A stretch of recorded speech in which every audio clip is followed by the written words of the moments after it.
Well, hello, hello, hello. Happy Halloween. As promised, I said in my last video that I would make a Halloween themed cake, and this is it. This is what I call a cake cycle cake. And what do I mean by that? Well, I use quite a few elements, things that I've already had from previous projects, cake projects that I've done. Also, I had tons of leftover fondant and gum paste that's old and really had to go. So I decided to use that in this cake. And the cake itself is an 8-inch cake. Nothing about this cake is perfect, which is what I love about Halloween. Nothing has to be perfect. You see the bulges.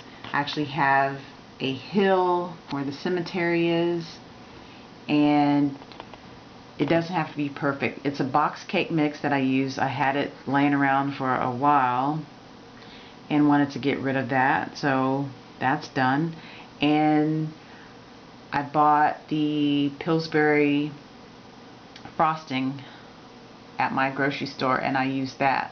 Normally I make my cakes from scratch, and I've been making my frostings from scratch, but this cake is strictly for decoration. We don't plan to eat it. I know, right? That's horrible. But can't afford to eat all this cake.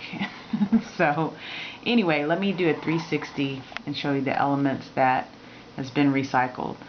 Almost everything that you see, the gum paste, the little figurines and everything, are things that I've already had. And I mixed colors and came up with my own weird colors. If you'll notice, the barn is from my son's birthday cake, and I decided to paint it black and add silver, put a skeleton on that, and there you have a haunted house or a haunted barn, whatever you want to call it.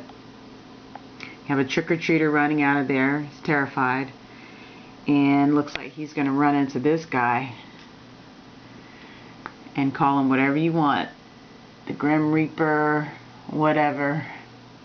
And he's got his trick-or-treat bag. So you kind of wonder, is he going to get his trick-or-treat bag back? But anyway, back to the cake. The tree on the right there is made out of modeling chocolate. I did make that, but I did have it left over, so I didn't have to make a new batch. You see the spider web effect. I got that from Party City, I believe. It's an impression mat. It's got Help Me on the side and the ghost, and you see candy corns everywhere. And you've got the big eyes on the side, a witch's finger, and then this is the back of the cake here.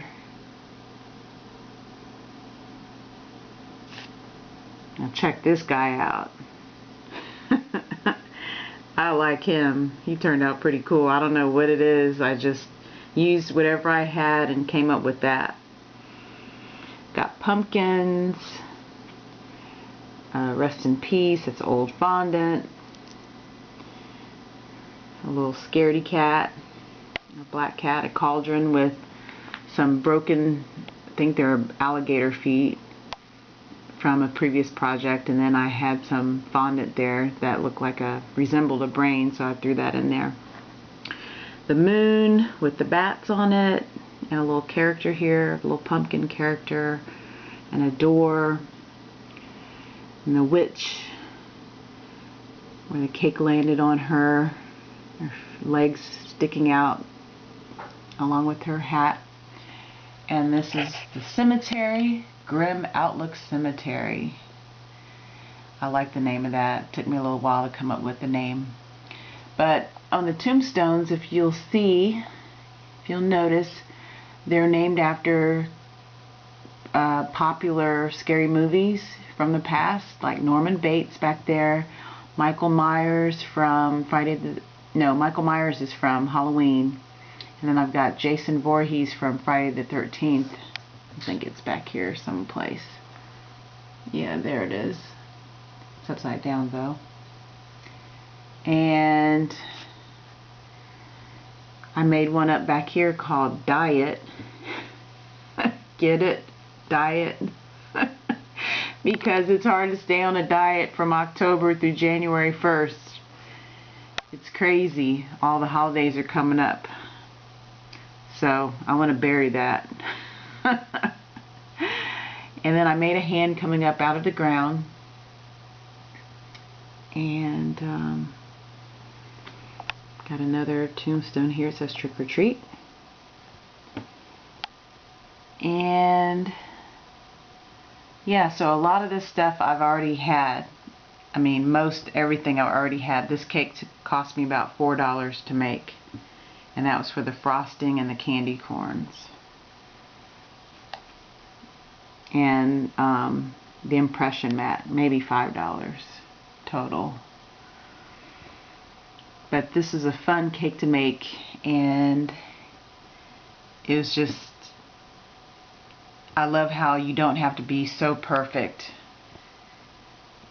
because it's Halloween and it's supposed to look creepy and bumpy and lumpy and all that. So anyways, this video's gotten a little bit too long. I usually try to keep the videos under 5 minutes, so hope you guys enjoyed this, and I know I had fun making it.